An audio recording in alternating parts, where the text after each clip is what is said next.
Hey, welcome to the Gig Life Podcast. I'm your host, Stevie Taylor. Hope you're doing well. My guest today is Dan Maher. Yep, he's back. Dan was previously on the podcast back in June 2019, which was episode number 48.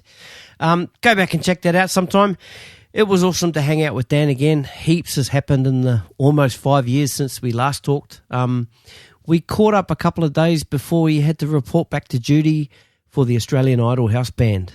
Dan's a marvellous guitarist and producer, and he's just a great human. So I hope you enjoy this conversation. This is episode 145. Dan Maher returns. Here we go.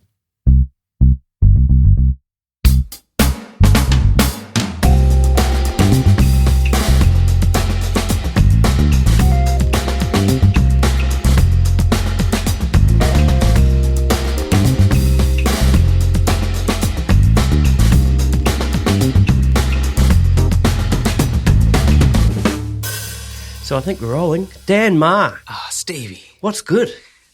Everything's good, man. Welcome back, brother. Thank you very much for having me, man. It's good to see you again. So last time, this is your second appearance, and last time was episode number 48 on the 21st of June 2019. Wow, man, so much has happened since then. Yeah, and you know what? I was listening back to that episode last night, and there's a point in there getting towards the end where we're just sort of rounding it off, and you actually say, man, we should do this again in 5 years.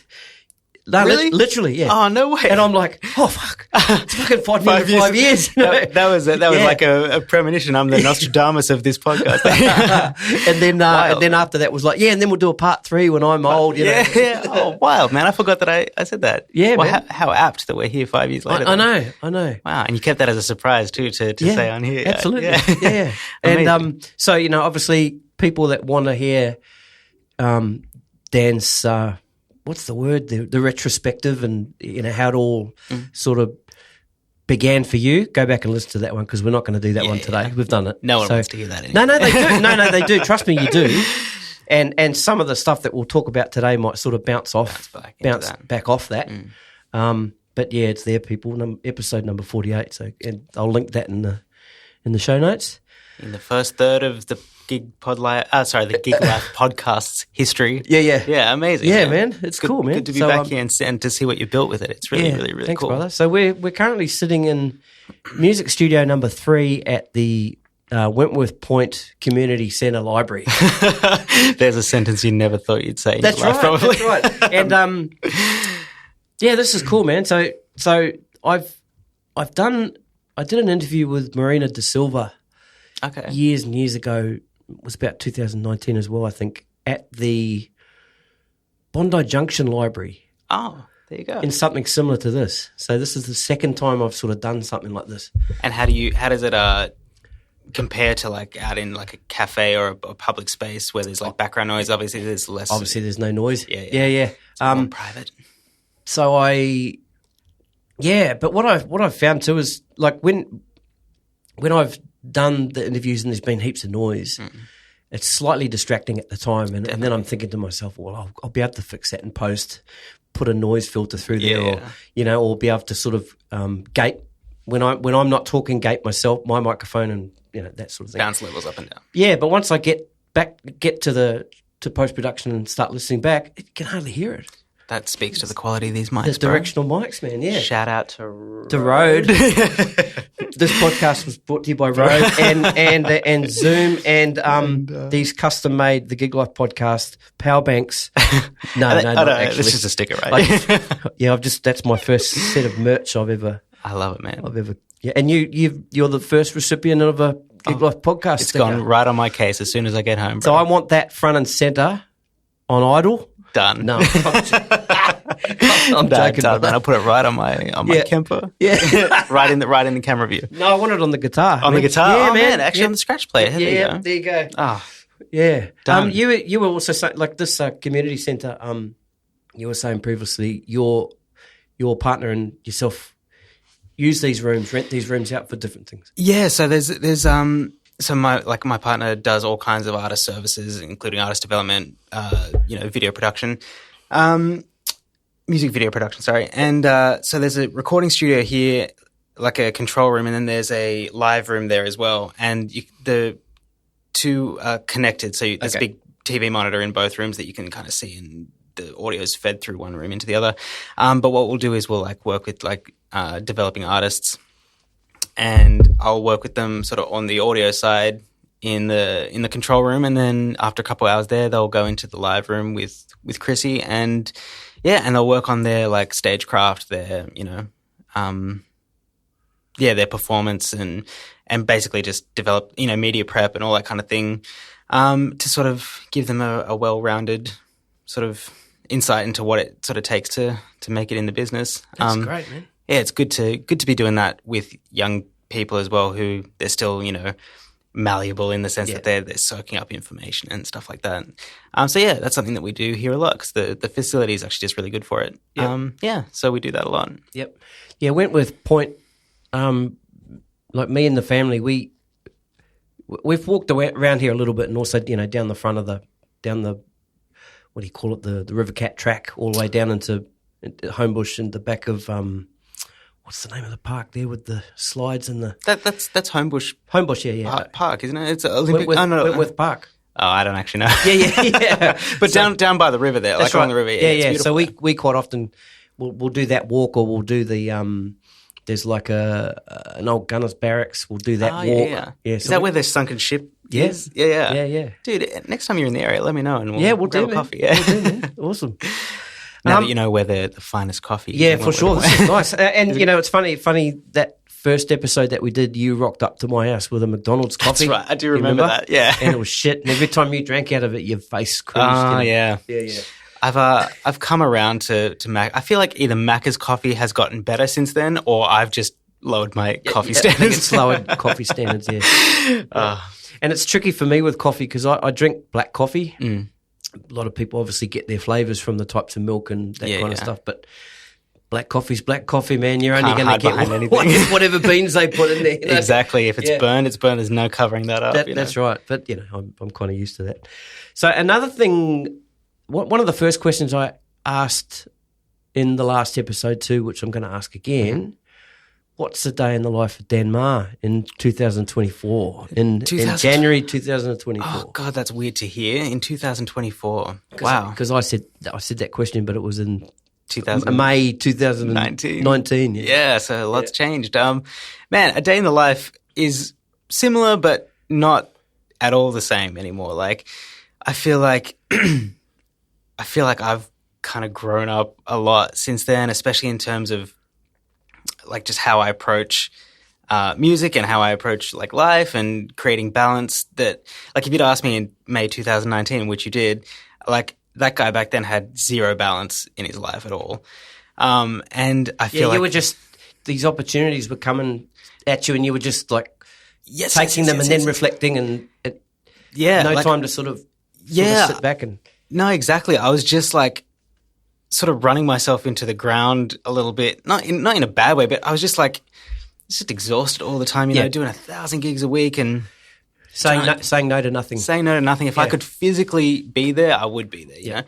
And I'm still all for that, but I think that's an important part of developing as a musician, especially trying to get your career off the ground and stuff like that. But these days I'm a little more like selective in what I want to do, not because like I'm above anything or anything like that. It's more just like I kind of only want to give my time and attention to projects that I'm sort of passionate about, and the payoff doesn't necessarily have to be like financial or whatever, but like I find I just don't really want to be out there doing the gig pig thing as much these days. Maybe it's just because I'm a little bit older or just like at this point in my career, and especially on the other side of COVID and all of that, like I've just realized that the amount of times I was driving home from, 3-4 set acoustic slog gigs, and I was just so disheartened, and I was just like, I don't know if that was worth the $300, how disheartened I felt by the whole thing.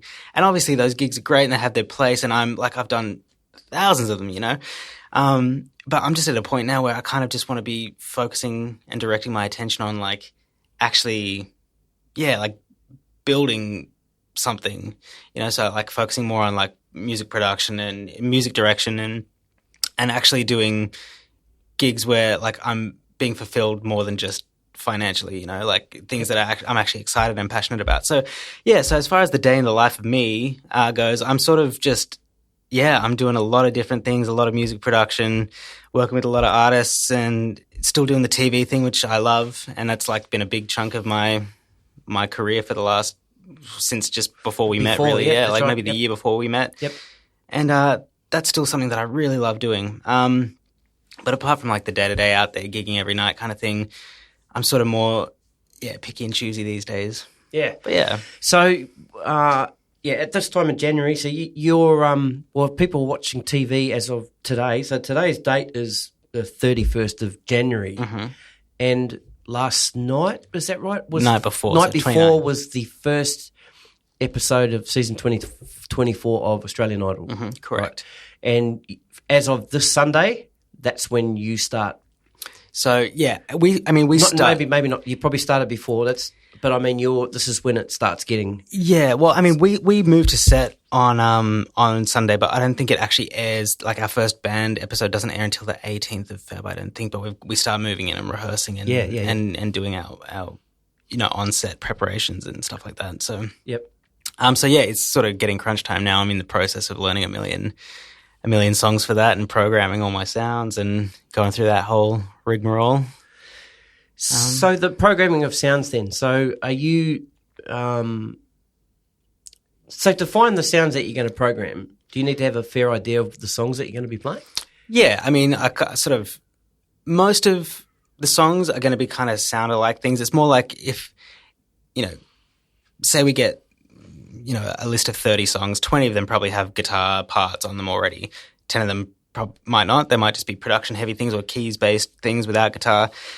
If for the 20 that do have clear parts and clear sounds, it's pretty much sound alike. You try and match the sounds as close as you can.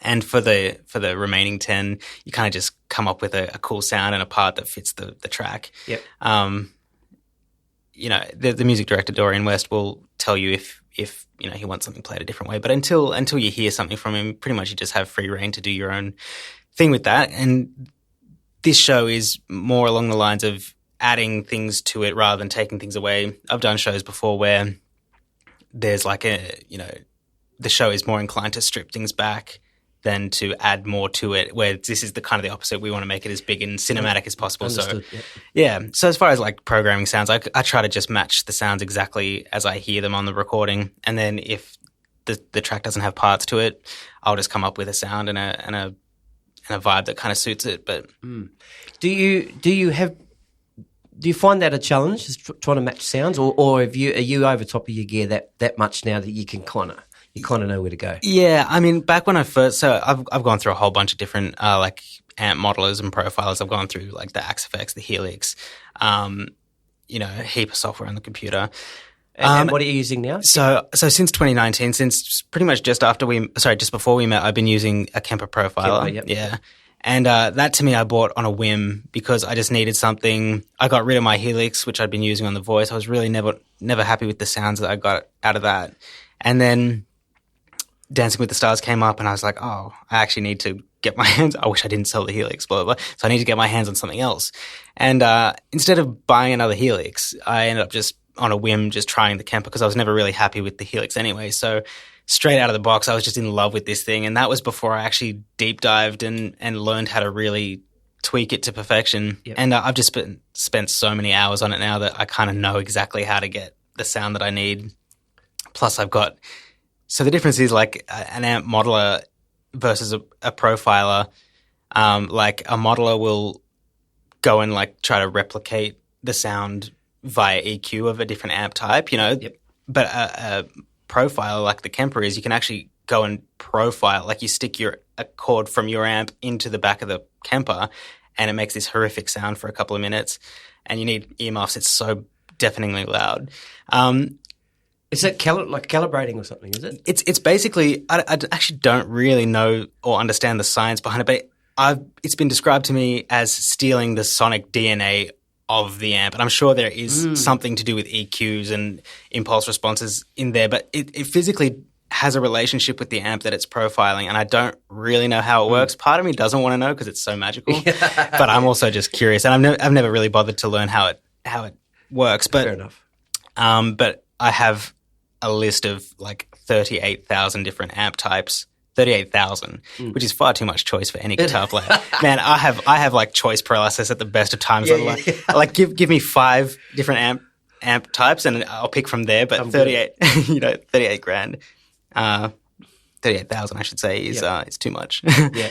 But the point is, like, to try and find a sound that is as identical on the recording as I can get.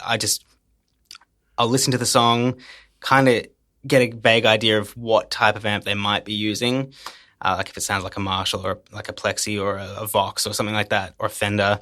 Then I'll go through and in my software on the computer that talks to the Kemper, I'll go through and search like a Fender Twin, for example, and 1,700 options of a Fender Twin will come up. And so I'll go through and find like one that's been modeled and profiled nicely, and I'll find one that I can work with, but that's kind of like a bare bones sound. Yep. And so I just need something that I can work with straight off the bat, and then I'll build a sound from there off that, program it, automate stuff. And that's one thing I really love about the Kemper is you can like do real life automation.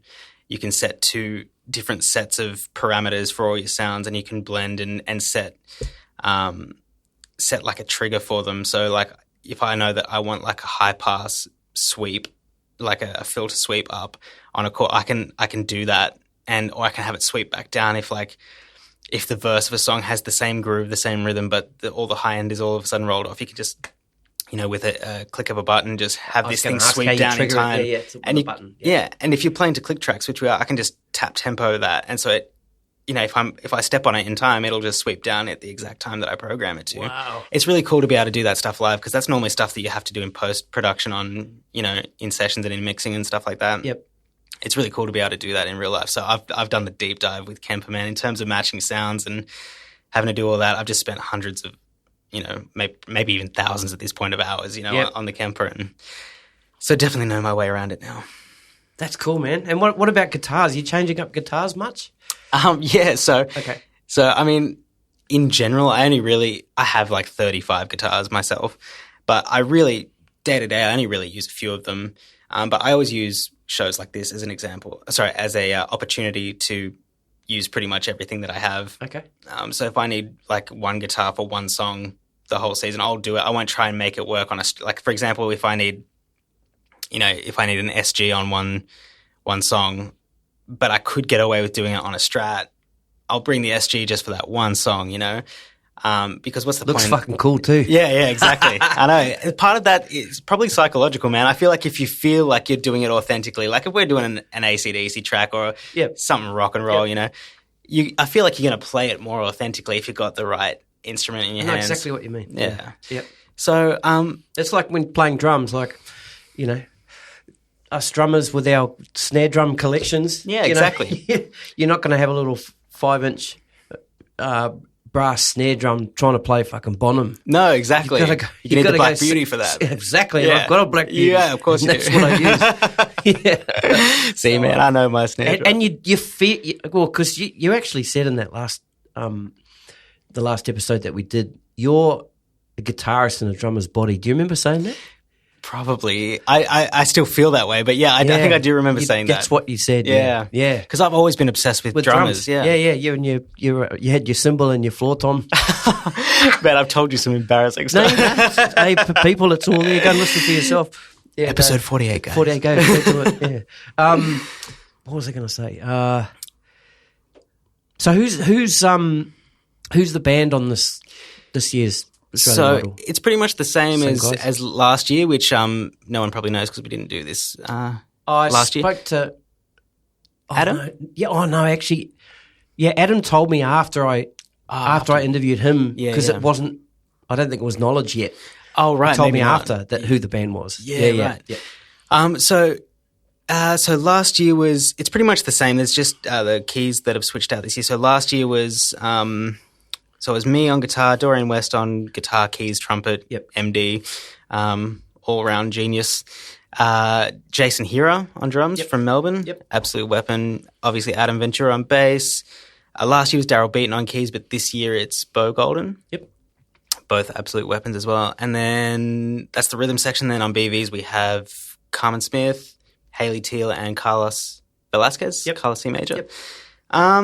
That's actually it. It's actually like it's a good sized band. We make a big sound, and obviously we're playing with production stems as well, so it sounds big and cinematic and stuff like that. But for the most part, we're not doubling up on any parts. That's all just like effects and stuff like that. So for the band itself, like we make a pretty big sound, I think, which is it's a real honor to play with these guys because they're just all such masters of what they do. Yep. I know that you're also a big fan of the original Australian Idol band. Time. Yeah.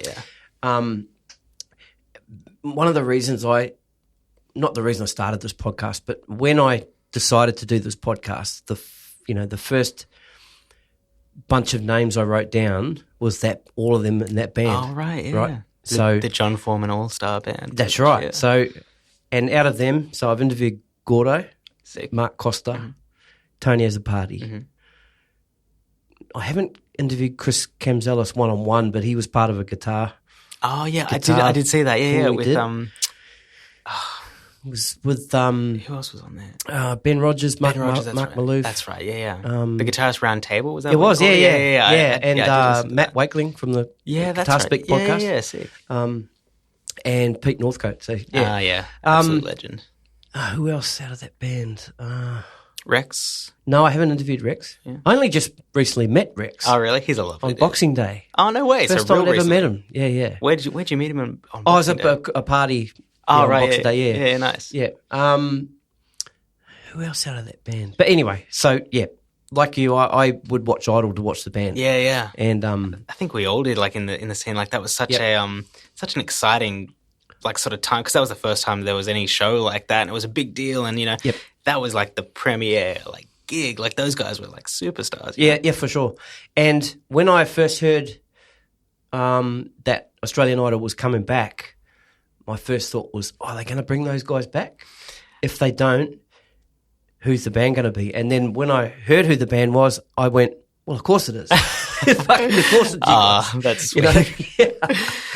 Oh, man. But I mean, the A-team, man. So, yeah, no, well done. Congratulations. Thank you very much, man. Well, it's such an honor for me because, like we were just saying, like I was a young kid growing up watching those guys, and that was, I never wanted to be like Slash or, Jimmy Page or any of those rock stars doing the thing. I wanted to be like the session guy doing the TV thing. And it's actually funny because Simon Hosford, if you're familiar, Melbourne guy, he ended up doing a few seasons of Idol back in the day as well on guitar. When it was he and John Bettison, they took over for Rex and Chris for the last few seasons. But I remember sending I actually just looked it up the other day in my Facebook messages, and I sent a message when I was like still in high school to Simon, just saying, "Hey Simon, great to connect with you, blah blah blah. Just wanted to say that what you're doing is exactly what I want to do. Like, I really want to work on TV, and I really want to, this Idol's like a dream gig for me. And so to see that from high school and then to like have it come around my way this time, I'm very grateful and I'm very fortunate because there's a lot of, great players out there. And I'm really thankful that it's come my way because it feels full circle for me for sure. So how long will that keep you busy? How long are you basically employed for now? Pretty much till the end of March. So End of pretty March. much 2 straight months. Yep. And no real days off. There's like one day off a week, and it is spent learning songs for the next day, basically. Gotcha. Yep. Because the way the show works, it's like we film the performances on Saturday, and then it's filmed as live. Like there's the audience, there's ad breaks, there's everything. Nothing's edited. It's more just in case.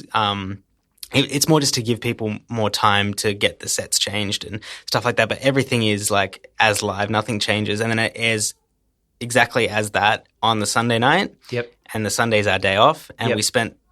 when we spend Sunday learning all the songs for the next episode, which we rehearse on Tuesdays, because on the Monday is the results show for the previous episode. Right. So I've worded that very badly. Do you play it all in the results show? Yeah, that's all live to air. So that's all live to air. Yeah, that's what I was going to yeah. ask. Yeah, okay. So even though like it theoretically shouldn't make much difference because nothing gets edited from the Saturday show, like there is some comfort in it somehow. Like you've still got 2,500 people in the audience. The cameras are still red.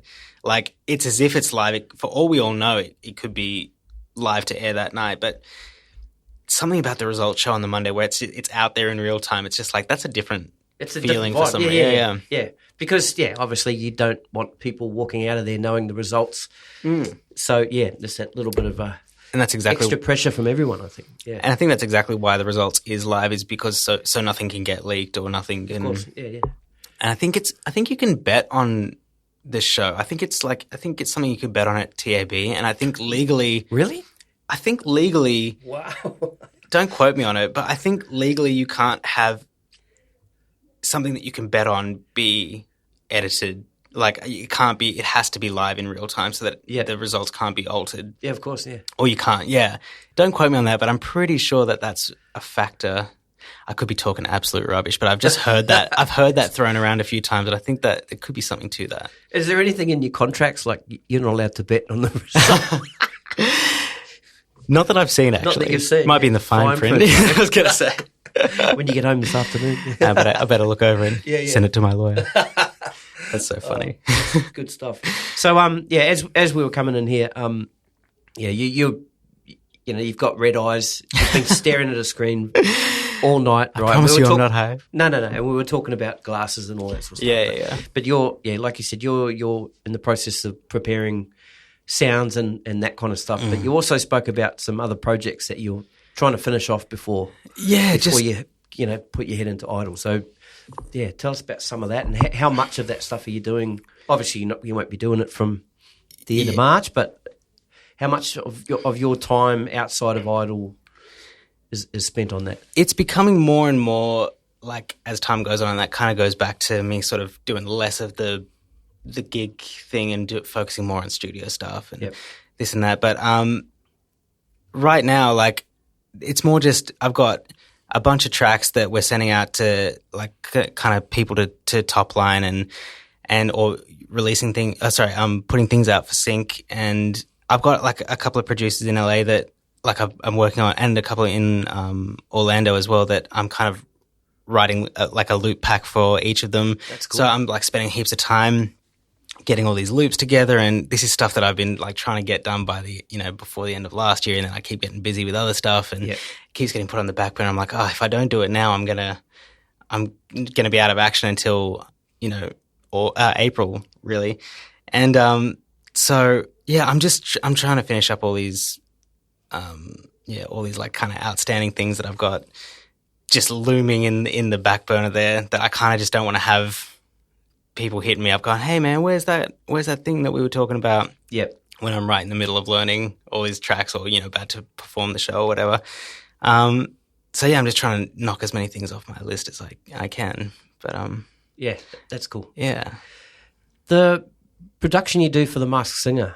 Yeah. So that's a little bit different, isn't it? That's all pre-made stuff, right? Pre-made in the sense of they're all cut, like maybe I don't know what I'm talking about. No. Can you explain to me the process of your job with The Masked Singer? And the process of that music, and it's an odd one because I mean at the core of it, it's just like guitar sessions really.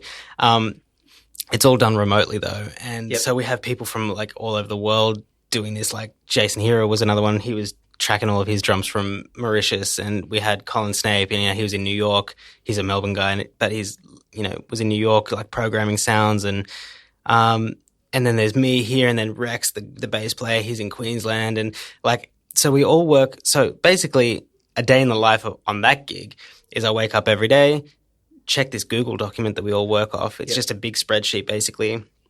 Check the track listings that day, and there's a column next to it that has like the templates with the guide tracks in there.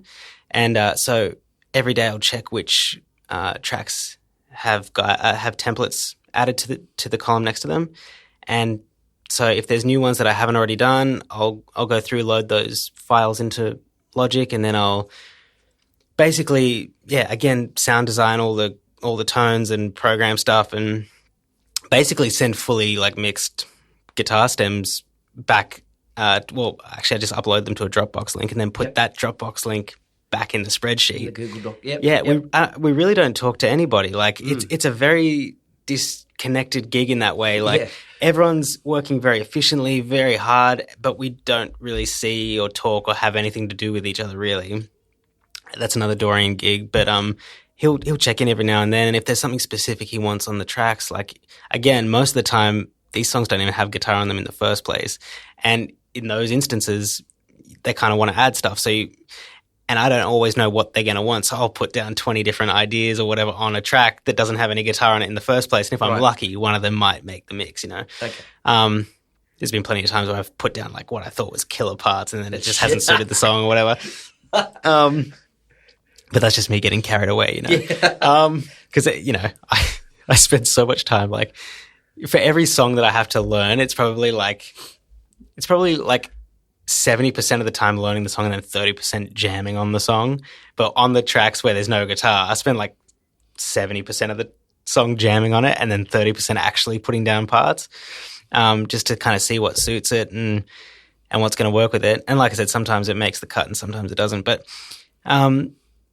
so yeah, really, I just check the doc, see what new tracks are up with templates. There's a guide track with, you know, MIDI and or just guide guitars that either Rex or sometimes even myself have done for the sake of the template. Yep. And either redo the guitars if I did the template or redo Rex's guitars and upload them all to Dropbox. Then they just get pulled into a mix session in Melbourne, and it's one of those things where like there's a mixing schedule, and it's like because we're not talking to each other, if your parts are up in the document by the time they pull it up to mix the session, like that's a big problem because they're there, and like if they've got drums and keys and bass and horns and blah blah blah, and then the guitar's missing, they can't really fully mix the song yet, and so you got to really be on top of your that's some pressure there, isn't it? Yeah, and I mean sometimes the schedule switches around. Like I've spent all day like tracking a song that, you know, was meant to be for the next morning, and then something's changed in the competition or whatever, and that track's not in anymore, and then I've got to redo another thing, and now it's all like, now it's 9 o'clock at night or whatever, and it's a different song that's due in the morning now, and you know, so it's just, you got to be constantly checking this document, and it just, it pretty much changes constantly, and you just got to keep on top of it, because otherwise you'll miss something and it'll all turn to crap pretty quickly. So you use Logic. I do use Logic. Yeah, I use Logic. Good man. Do most of the guys say in that situation using Logic as well, or some guys are Pro Tools guys and Ableton and everyone's pretty much using different stuff. Different stuff. Yeah. There's like me, and so I split the gig with Emilio Kormanich, who's a Melbourne guitar player as well, because the workload's just too big for one person. There's pretty much doubles of every instrument. Who kind of help share the load, because it's just with the deadlines and how rapidly things change, and meanwhile trying to still like do gigs and stuff here, and you know, it's just too much to handle for one person. So for example, Emilio and I were both Logic users, but Dorian and Rex, they're both not Studio One. There's like a Cubase has a different door. I can't remember what it's called. It's evading me. Cubase, it's like owned by Cubase, but damn it, I can't remember what. Anyway, they use that DAW, whatever that is. I'm pretty sure Colin uses Pro Tools. Pretty sure Jason here is a Pro Tools guy as well. Presonus. Is it Presonus? They're Studio One? That's Studio One, but Cubase has else. A different DAW that they own as well. That's not Cubase. Okay. Damn it, I can't remember. Anyway, it doesn't matter. Anyway, so we're wasting too much time on this. That's all right. But yeah, so point of the story is everyone uses a different software. The templates are, you know, transferable across all of them.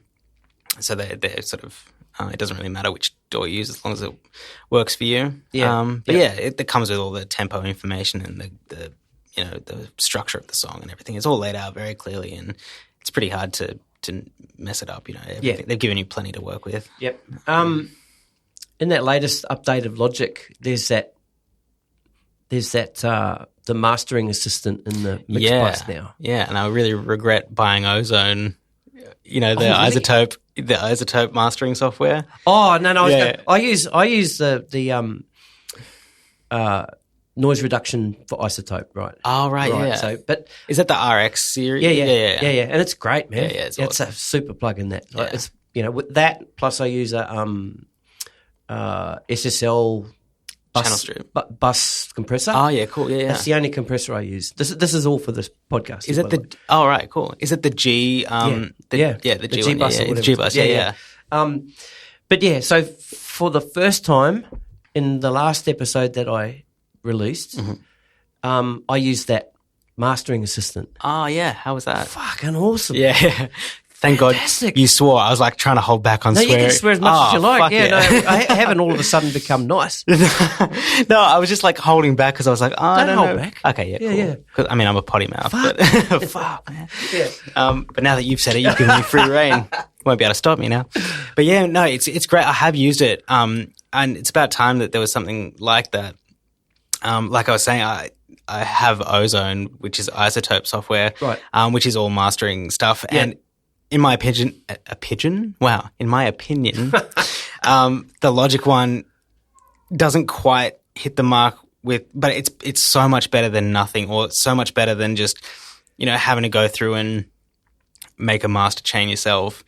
So yeah, I'm really stoked that they did that. And it's good for anybody who owns Logic, because if you're just making demos even, and you don't want to spend all this money on software, you've got something in-house now that can make your track a bit louder, a bit more polished, even if it's just a demo, Yep. But yeah, no, it's pretty cool. Because I'd never used mastering. It's always that mix bus. Yeah. And then just the limiter on the mix bus. And then all the other tracks I'd sort of mix and try and hit a mark, But I just thought, okay, well, I've done that, so I'm going to hit that assistant and see what happens. Oh, I was blown away. Did it analyze the track for you, or did you just use it? Did you use your preset? Oh, it's got because I run Logic in Rosetta, because right. I haven't tried to switch it back, because it was one of the iOS updates wouldn't let me run. Maybe it was some of the isotope stuff, or this would have been a while back though. Right? Yeah. And so to be able to run those, to run I think there was some Wave stuff as well. I had to switch it to Rosetta. I refused to do that. Hey, but am I able to switch it back now? It's been like that for a couple of years. Now. Like that. In 2020 maybe, or early 2021. Yeah, I can't remember what the iOS. Was it Yosemite or something like that? One of those things. Yeah, something like stuffed that. Everything. There was a real slow. What's the word I'm looking for? A lot of plugin companies had a really slow time catching up. Yeah, right? catching up to it. Right. And I think it's just that Apple moves just so quick now. That's right. And they just can't they've got to rewrite all the software every single time and make it compatible. And I just think it was up until even just 6 months ago, some of my plugins still didn't work. Okay. That I was using, sorry. But now everything is up to date. Oh, good. Until, the next software update. So what I was going to say there is, because I'm running it in Rosetta, the only option I've got in that mastering assistant is clean. Oh, right. That's all I can operate. And then if I try and switch between the other presets, it doesn't let me. Oh, man. But I mean, I think the other presets was, I think one of them's Crunch, another one was Tube or something like that. But I don't want an audio vocal podcast. Yeah. Sound like it's running through a tube. No, I mean? Of course. You want it to sound natural. Natural and clean. And yeah. Well, I think it's definitely time that you could take Rosetta off. Yeah, I'm going to do that. When you go into the Logic set, the get info or whatever, where you have to switch Rosetta on, do you have to switch that on every time, or can you leave it checked? No, it's left on. Oh, okay. Yeah. And then it'll, every time I go and open Logic, it'll say opening in Rosetta. Or whatever. Yeah, right. Oh, cool. Yeah, okay. Well, I can come out of my cave now, eh? Yeah, look at all the, you'll have so many more options you won't know what to do with. Yeah. Oh, fantastic. Hectic. There was one performance that I saw, and it was the Rita Ora performance that you did for the Ellen Show.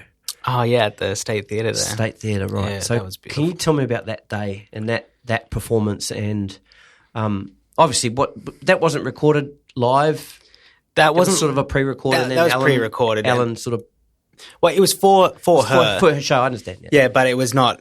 I mean, because Rita Ora was out here at the time, so she was doing the voice out here, and yeah, so we recorded this, and then I think the next day or 2 days later, it was a pretty quick turnaround. Still, right? It went on the show. Yep.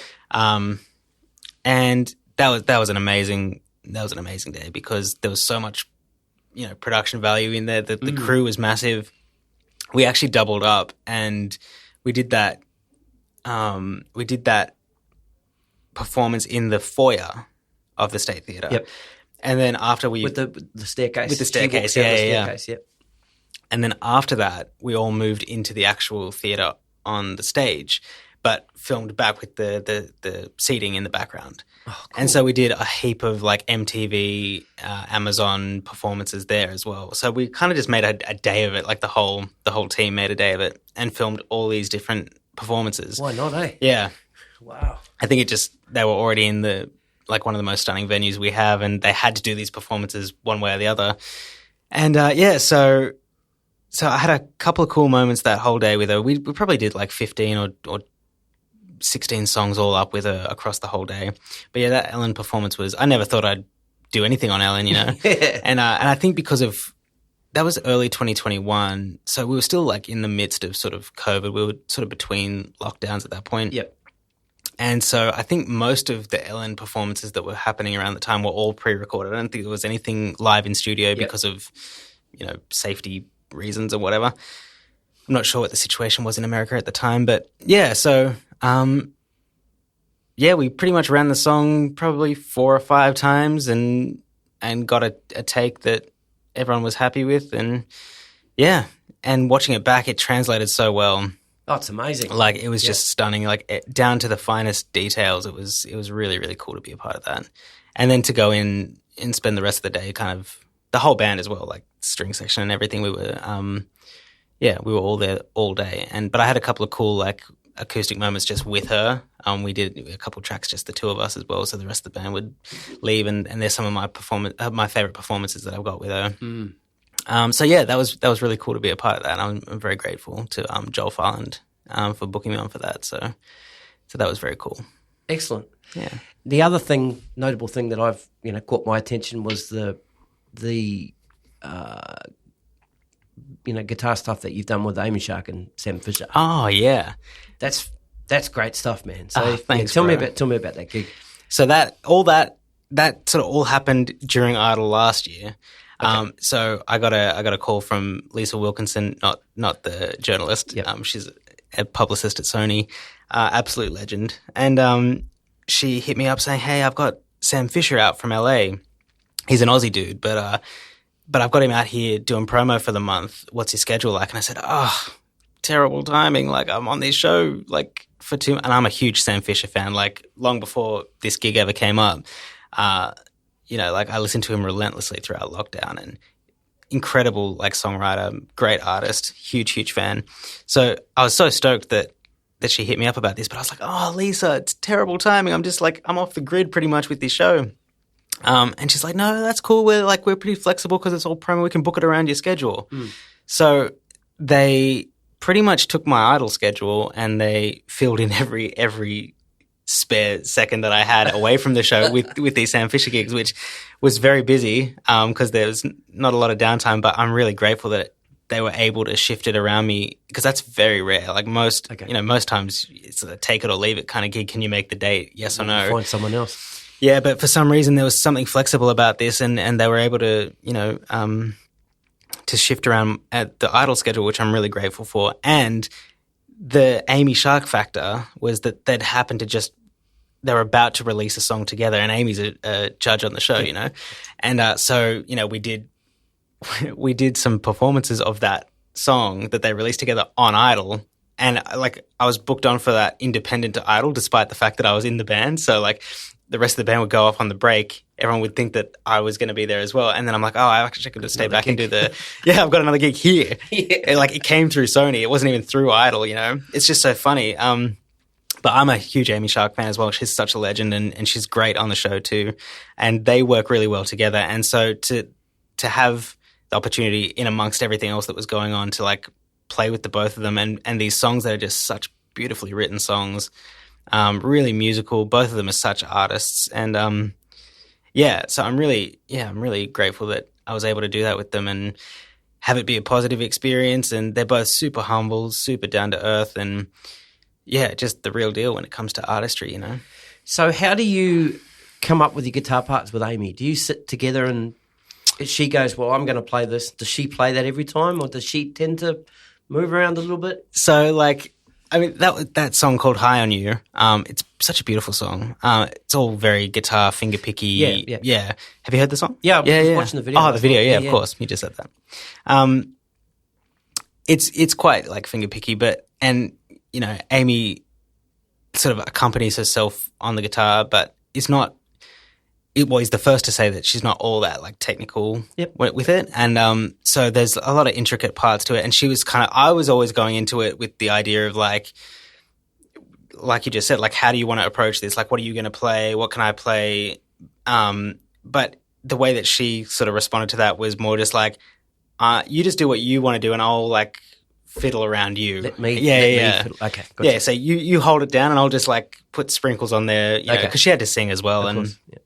And so she was very easy to work with in that sense, kind of let me just do my thing. And we had a few really nice moments together where what she was doing really complemented what I was doing and vice versa. And yeah, she was just, both of them were really, really easy to work with, really, like, not divas at all, you know, just really down to earth and very easy to collaborate with. And yeah, it was a really, really good experience. That's cool, man. Yeah. That's really cool. I didn't see much of Idol last year, but is there opportunities to do that during that show that Harry Connick Jr. and Amy and Megan Trainor and obviously Kyle's not going to get up fucking sing anything? Well, actually, he did. He did? Yeah. Oh, okay, right. We had this, that's so funny that you just said that, because we had this moment, like, so Dorian came to us one morning, like, we were rocking up at 8 o'clock or whatever, and he's like, guys, can you just learn 500 Miles by the Proclaimers? And we're like, yes, but why? And he goes, because they're going to try and get Kyle to do a little thing. Awesome. And I can actually probably send you the video of this afterwards if you wanted to check it out. Great. Because he actually smashed it. Yeah. So he was giving someone some criticism or some constructive criticism, and I think the producers via, like, Ricky Lee or Scott Tweedy, I can't remember how it came about, but I think it came through the hosts. Can't remember exactly, but it was like, oh, well, why don't you show him how it's done, Kyle? And then we'd start playing the intro of 500 Miles, and he'd hear it and he'd go, oh, what? Because we knew that was a song that he'd performed before, like at a party or something like that. We knew that he knew it. Cool. And man, he did not shy away from it. He, like, fully got up, like, started performing around the room. This is on camera. Like, this is unrehearsed. He had no idea we were going to do this. And we were just kind of testing the water, seeing if he was going to bite, you know. And he did. And he absolutely smashed it. It was so funny. But as far as, what was the actual question you were asking? Yeah, I was going to ask, because, you know, on The Voice, there was one performance in particular that is one of my favourite all-time Voice performances, and it was Kelly Rowland and Boy George. Oh yeah, did a song together, and the band went in the pit. They sort of came up onto the stage, okay, you know, get set up behind and that kind of thing. So, you know, I quite enjoy those when the judges get up and do their performances. So I think my question was, is there much of that on Idol as well? Yeah, I mean, I think at one point all of them performed something. Like Kyle wasn't like a full performer. It was sort of from the platform where the judges sit. But like Amy did the song with Sam Fisher with me and Jason Hero played drums as well for that. Yep. So she sort of performed there. We did a song with Harry Connick Jr., Come By Me, which is his big famous song. I mean, he's got a lot of them, but that was one of the biggest hits he ever had. So he did a mad, like, New Orleans style. He got on the piano and, like, man, he's amazing, isn't he? He is the ultimate artist. I think he's just, and nicest guy in show business for sure. He is so humble and so generous, and I couldn't talk more highly of him, to be honest. And then Megan Trainor performed, she had a song called Mother come out in the middle of it. And because she was like 8 months pregnant, like she was real near the end. She was about to pop. Yeah, good timing. Great timing. Yeah, in that sense. Yeah, but she was. I think she was kind of a bit like. I think she was a bit uncomfortable, maybe because she was very pregnant. Okay. But she performed her song and absolutely smashed it. And so and we were meant to do a bunch of acoustic stuff, Megan and I as well, throughout that period as well. But the timings of things didn't work out because her show schedule is different to my show schedule. Yeah, they only have to rock up on the show days, really, Gotcha. where we're there all week. And Yep. so unfortunately that didn't come to fruition. But so at some point all of the judges performed, but I think my personal favorite out of those 4 was Harry Connick Jr. Because we got to play with him. Yep. And B, he was just like, we had a full horn section, like it was a big band arrangement. It was just a vibe. He did a huge piano intro, like big solo, like New Orleans style solo. Like he's a real master of that style, and that style is kind of a dying style in the sense that there's no one teaching that style anymore. Like that was all passed on, and now that's just not happening anymore. So that's going to, dwindle out soon, I think. I don't know if dwindle's the right word for that, but yeah, no, that's about it, I think. Yeah. I just second guessed myself, and I was like, no, but and he's like I said, I couldn't talk more highly of him. I happened to just be like backing up my Kemper before the first show day, and it just happened to be like the rest of the band had gone off to catering, and I just happened to be backing up my Kemper as the judges were walking out to see the stage for the first time ahead of the first show. And Kyle's up checking out his seat and blah blah blah. And I just feel, I just hear this, "Hey, bro," and feel this tap on the shoulder. And I turn around, and it's Harry Connick Jr. And this guy doesn't know me at all. This is the first time I met him. But he was just like, "Man, what's the setup you got here?" And like, just asking me questions, just saying, "Hey." And he was just super lovely. And because we had that. Right? Yep. Yeah. And he was just a muso. Like, he was just a guy. Anyway, because we had that rapport, like, the judges would walk out on the first episode, like, the screens would part, they'd walk down, everyone's applauding. And because we had this rapport now, he'd come and, like, fist bump me as he walked down, awesome. on camera and everything. It was just cool, man. He's just like, he's a dude.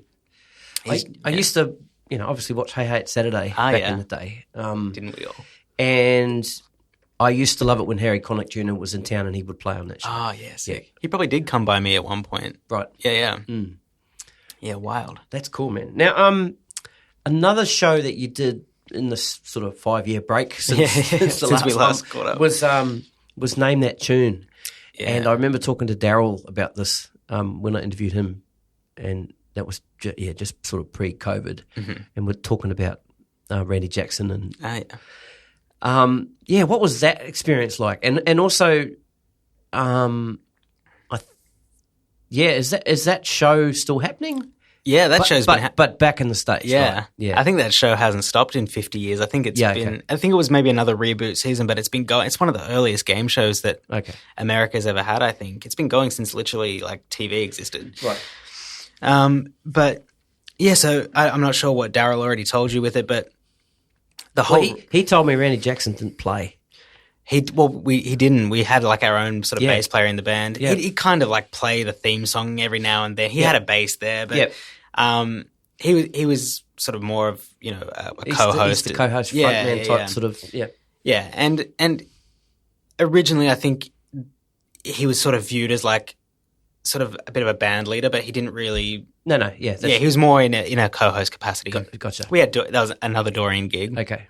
So Dorian's obviously the music director of the show, and he booked the band. We had our own bass player. He had a bass there, but Randy was kind of co-hosting from the piano. Metri was the bass player. And Metri, yeah. Metri, is it? Sorry. Metri, yeah. Okay. Melbourne bass player. Yep. And but yeah, he would sort of co-host the show from the piano. Yep. And it was sort of more in that capacity, but it was very cool to like work with him and sort of be around him. Randy Jackson's an icon and a legend. Sure is, yeah. He used to, MD Mariah Carey back in the day. Well, I saw him play with Mariah Carey. Oh, no way. Yeah. But that would have been like that 90s? Early 2000s? Late 90s? Yeah. Mid-late 90s? Dude.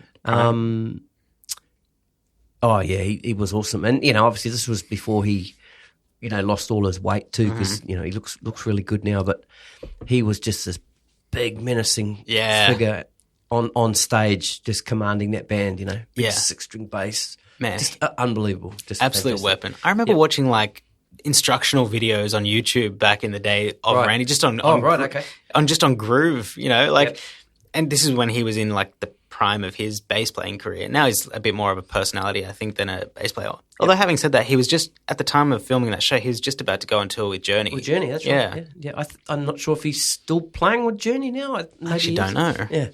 But it was pretty weird, especially after, watching him on American Idol and stuff as well. And he's just a cool dude, Yeah.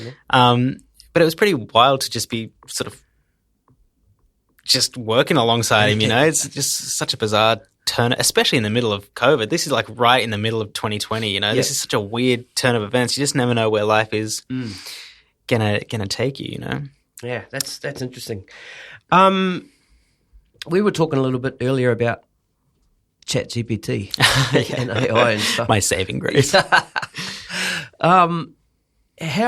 Sorry, excuse me. I was about to say bless you, but it was a cough. No. Yeah, sorry. How sort of prevalent is that now in music, do you think? I mean, I know you told me that you use ChatGPT to help you write your intro for your website. Yeah, my your bio little and stuff like that, yeah. I've used it to summarize. Someone sends me a bio before I interview them, and it's really long. Condense it down a little bit, and then I can just take some points. Because as you can see on my notes here, I just handwrite a few things. I don't write out questions. Or anything like that. I love that. Just little tags for me, because I do all my thinking before I get here, right? Yeah, to jog your memory. Yeah, exactly. So I've actually tried to, because I used to. Or you asked me the other day, do you want me to send you any music?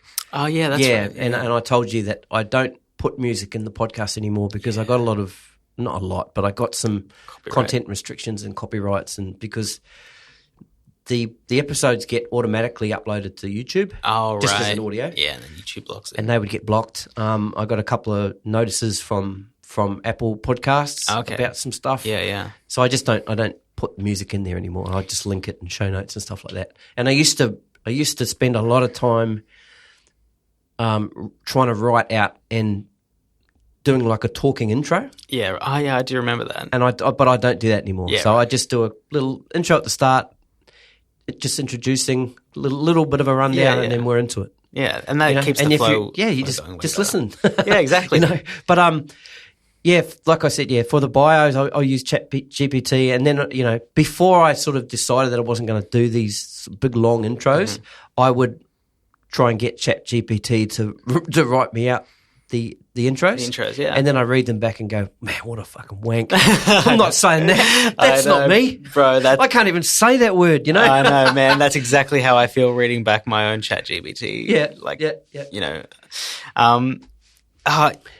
In terms of like your question of how like relevant it is in music or whatever, I only really use it in the one, capacity, which is for bios pretty much. Okay.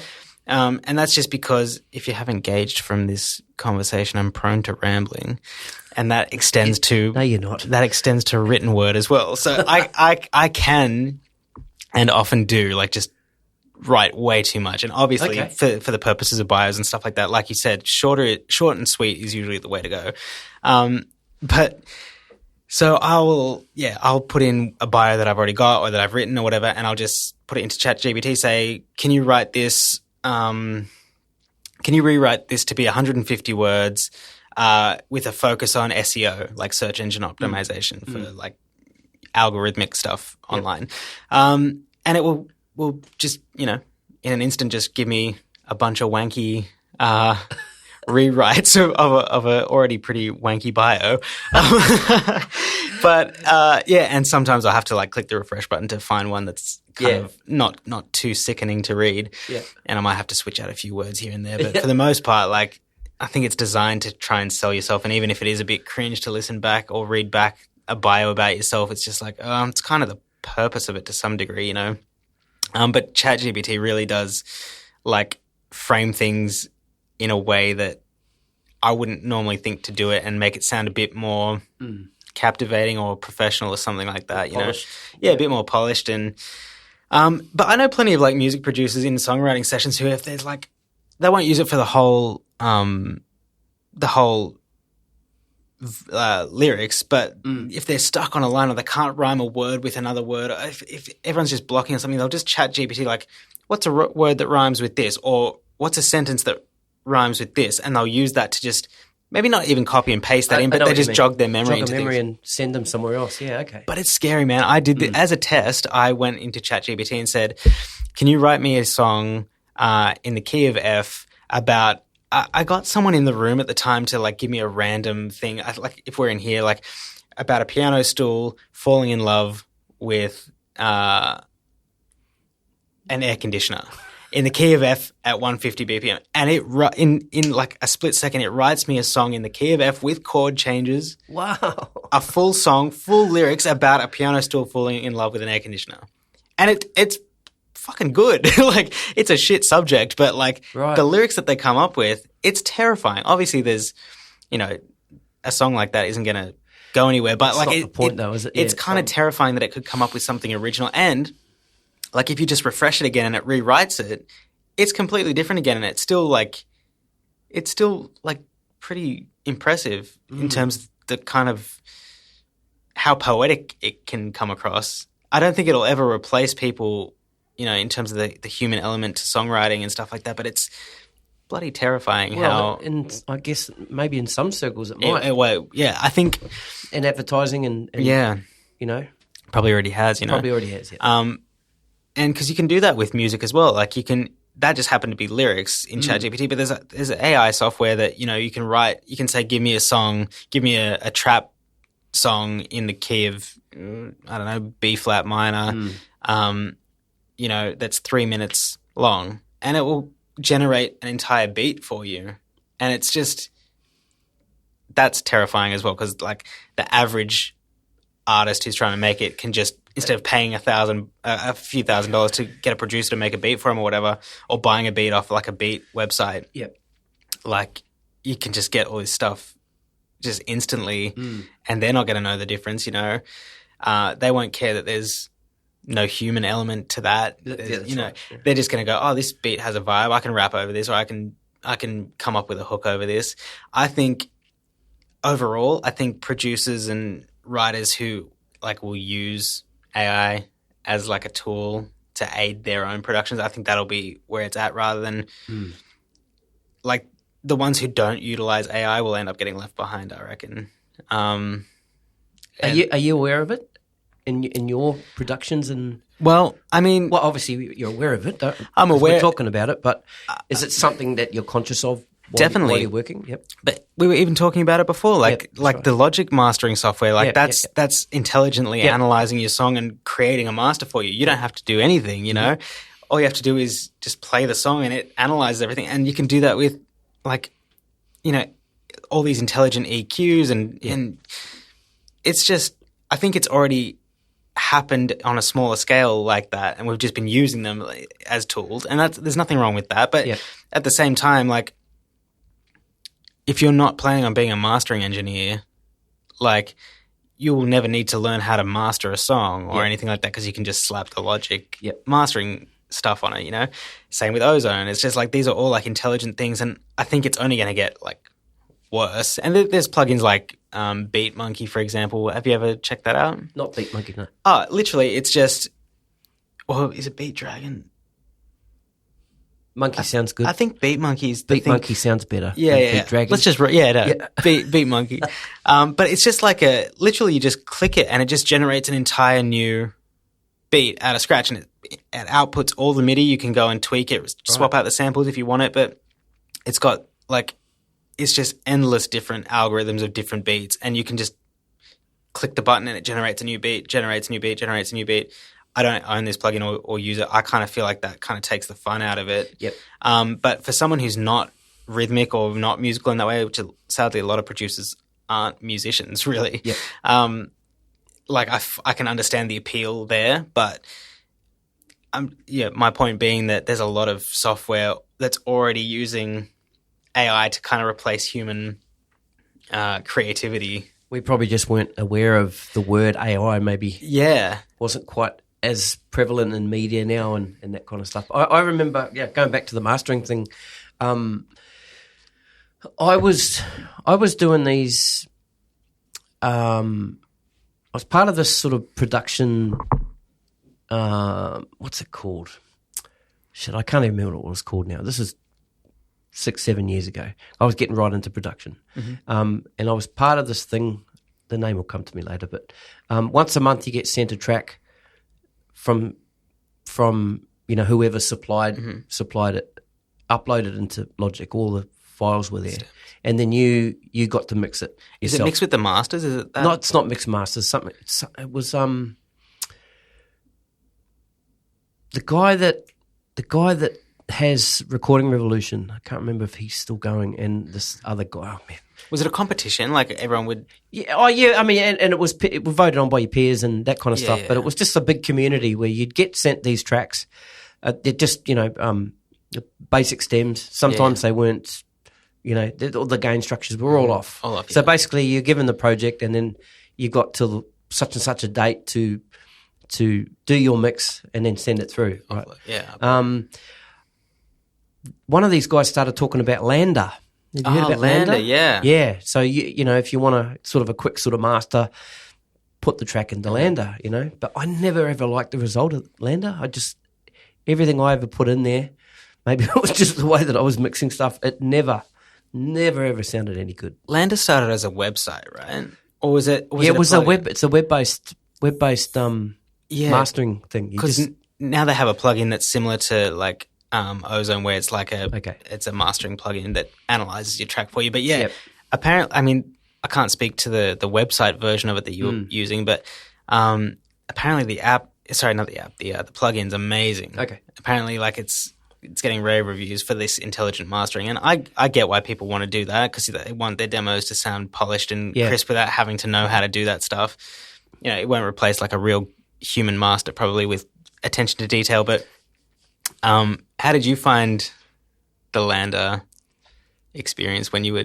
Well, see, during that really early time of trying to mix, I kind of didn't have a vision of what the result was going to be, and I had this little AB plugin that I had on my mix bus, and then I would, bring that master in against mine, and then just compare the two. I wasn't quite aware enough to be able to tell what it had done. I could definitely tell the boost in volume and dynamics, but it would just, I would sort of be focusing on trying to take some mud out of mid range, and it would put it back in the master. And I'm interesting like, to do that. Yeah, and it was like I don't know what it's doing, so I don't use it. I don't want to use it. Yeah, so it's scary when you can't see under the hood sometimes. No, that's right. You can tell that it's like, I think a lot of people confuse loudness with better. Like just because it's brought the volume up doesn't mean that it's necessarily like a better mix or a master. Yep. But our ears hear it as louder is better. That's right. Yeah. But it's interesting that, I mean, the frequency spectrum I find is confusing a lot of the time because you said you took a lot of the mid-range out and that the mastering thing would put it back in. And I think it just depends on what your ears are used to hearing. Like, I feel like with a lot of modern music, we're not used to hearing like a lot of the top end of stuff. Yep. A lot of music is very like mid-heavy or bottom-heavy even. Like, whereas back in the day, like you listen to recordings from the 70s and 80s and even 90s, there's still a lot of top end in those. Yep. And it sounds a lot more balanced across the board. But again, like the volume's a lot softer in general than like the masters are a lot softer in volume. And yeah, it's just bizarre how like with the times, like what we are used to hearing in a mix or a master changes. I don't know if am I making any sense? Yeah, you are to me. Totally. Okay, that's good. Yeah. Maybe a few might have switched off, but they would have switched off to me. But no, this is fascinating stuff. I listen to probably more Apple Music than Spotify. And what I like about Spotify, I don't know if this is true or not. Like, I don't know, correct me if I'm wrong, people. But if I open a track in Spotify and then I open a track in Apple Music and I A/B those, I can hear the audible difference in Apple Music. In volume or in... No, just in quality. And oh, wow. Might be slight.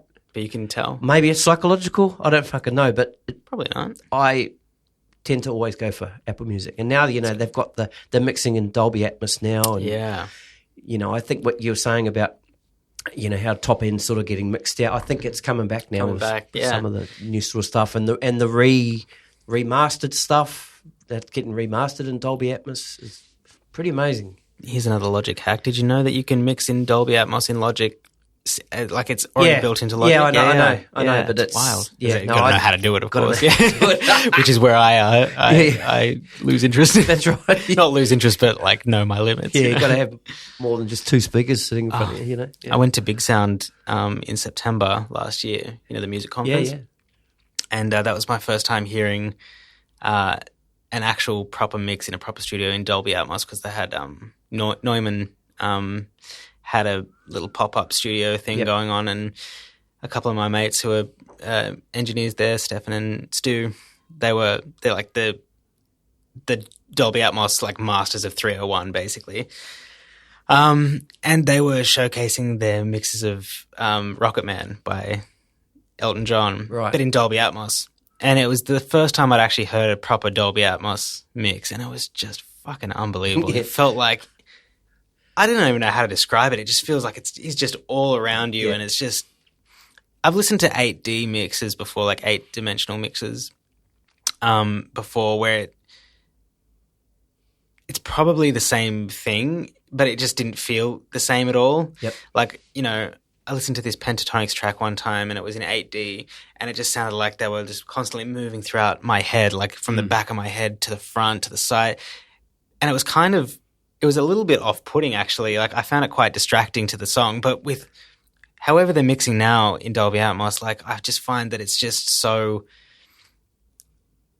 I don't know, you just hear, like, every part of the sound has its own space, and it's not just a space like from left to right. Yeah, you know, it's just all around you, and it's pretty magical. I've got the AirPod Pro headphone things, and it's got that function on there where you can, what's it called? Let me look at my phone. I can't remember what it's called. Give me a sec. That's all right. It's called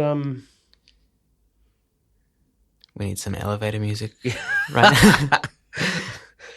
I haven't got my AirPods here, but it's a function where when you and it's with certain songs that when you're wearing these AirPod Pros, you move your head, and it changes. Moves. Oh, and that's where you can. Well, I can sort of, if I was looking straight and listening, and then I turn my head, something's a little. You know, you can hear something that you can't quite hear when your head's facing the side. Yeah, wow. Because all the attention goes to the one ear. Yeah, most of the attention. Hectic. It's amazing. Does it make it? I mean, I actually don't have AirPods, so I haven't experienced that. But is it a case of, like, once you get used to that, you can't kind of go back to a normal stereo mix? No, it's not like that. No. Okay, because not every song or every album is mixed like that. That's true. Yeah, it's not like every song will ever always be mixed like that. It's not like they're going to go back and remix everything in Dolby Atmos. They'll just be. Yeah, that's right. And sometimes you just don't want it. You want it all to be down, and you can just flick a little toggle, and it's left and right again. You know? Yeah, because it could be like, if you're not in the mood for it, or if it's just background music, for example, or if it's just you're not in the headspace to be like really concentrating on the spatial aspect of it. Like, exactly. Yeah, I can imagine that would be quite distracting in the wrong mindset. You know. Yeah, it's pretty impressive though. It is. So after Idol, what have you got going on? What's you got this year planned out? Not a huge amount, to be honest. I've found that to be the case for me pretty much my whole career. I'm pretty consistently busy, but I'm never really booked up that far in advance. You probably wouldn't want to be, would you? No, I kind of like the idea of not knowing what's just around the corner. That's not scary anymore. I think you're pretty established now that you'll be right for a while. And I think I said this for a while in the intro of the last episode that we did. One of the things I said in the intro was, you know, after having talked to you, you know, you sounded like you had it all together, and you'll be working a long time, and I still believe that now. So, oh really? Oh, that's very lovely. Yeah. So, you know, there's definitely people out there that are probably freaking out that they don't have work after 3 months, but yeah, I think you'll be fine. I think it's one of the, like, after something like this, like, it's such an onslaught of work that afterwards I probably am going to want to chill for a week or two, I reckon, and just like recoup some energy. Sure. But I mean, Masked Singer was announced back like late last year, is coming back for this year, so that'll probably happen again for me. Again, I won't hear about that again until maybe a month out from starting on it. So I mean, that may or may not happen. Do you hold the book open then for that?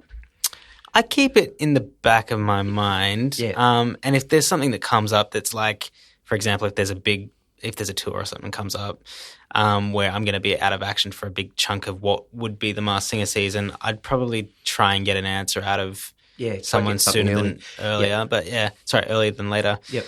But until then, like I was saying, like I can kind of like only ever really know sort of the next. Well, I was going to say I really only know the next month, but even then, like I'll go into some weeks where I don't really have much going on, and I think I've got a bit of time to chill. And then throughout the course of the week, stuff comes up. It's like, oh, this session's come up. Hey, can you record these for me? Or hey, can you come do this gig tonight? Blah blah blah. And like stuff just always seems to come up. Like I've just learned to not worry so much when the calendar looks kind of quiet, because stuff will always come up. Yep. It just always does. And I used to freak out about that when I was younger, and these days I've sort of just learned, I guess, to trust in the universe a bit more, like in that sense, just trust that it's got your back. And but again, I think focusing your attention, like for me, like not doing as many like pub gigs to fill in the gaps between bigger jobs, you know, I think that has attracted me. Has made me attract more of the kind of work that I actually do want.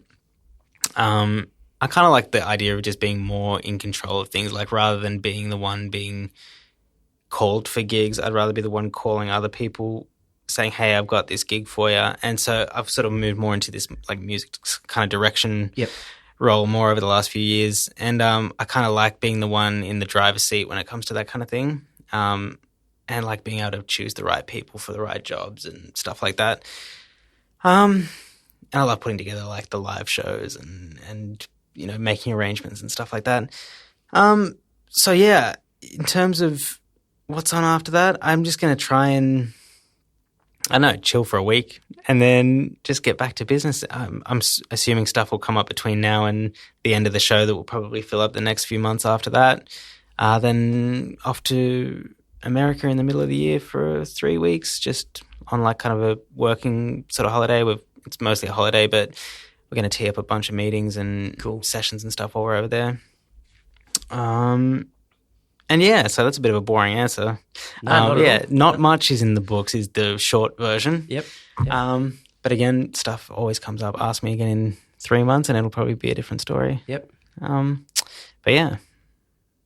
So good stuff, brother. I'm looking forward to doing this in another 5 years. Dude, we'll see where we're both at then as well. Yeah. No, I'm looking forward to it, bro. It's good hang, man. Can't believe. Yeah, sorry. I know. I was just going to say, I can't believe it's like 5 years to almost the month. I know. You know? I know. It's crazy, man. That's wild. I was just going to say, yeah, look after yourself during Idle. And do you just on that? Are you conscious of what you eat, what you drink, vitamins, that kind of stuff to get you through it? Yeah, I smash the vitamins. Yeah, okay. Because I find like I want to be healthy, but there's just so much time on the set that you're just snacking all the time on stuff. Yeah, okay. And I'm a bit of a sultana fiend. Like I'll eat like 1,000 boxes of sultanas a day, just because the only alternative is tiny teddies and lollies and stuff like that. But yeah, so I'm going to be more conscious this time round of making sure I drink enough water. And like, cause I think last season my coffee to water ratio was way off. I was drinking way too much coffee for how little water. And dehydration's a bitch, man. It is, man. And so I'm just going to try and make healthier choices. But yeah. Yeah, hopefully that answers that. It does. I think some of my answers have been a bit long-winded today. Not at all, man. All right, bro. Wish you all the best, and we'll catch up soon. You too, brother. Thanks for having me. Have a good one, bro. You too. Yo, it's Stevie here. I hope you enjoyed that episode. If you dig the Gig Life podcast, please subscribe, share, leave a review. Please follow us on Instagram and TikTok. You can send me a message if you have an idea for a guest or if you just want to say hello. This podcast is free, costs you nothing, but if you find the value in the Gig Life podcast, you can leave a tip or a donation. Links are in the show notes on your app. That's it for me for now. Catch you next time, guys. Cheers.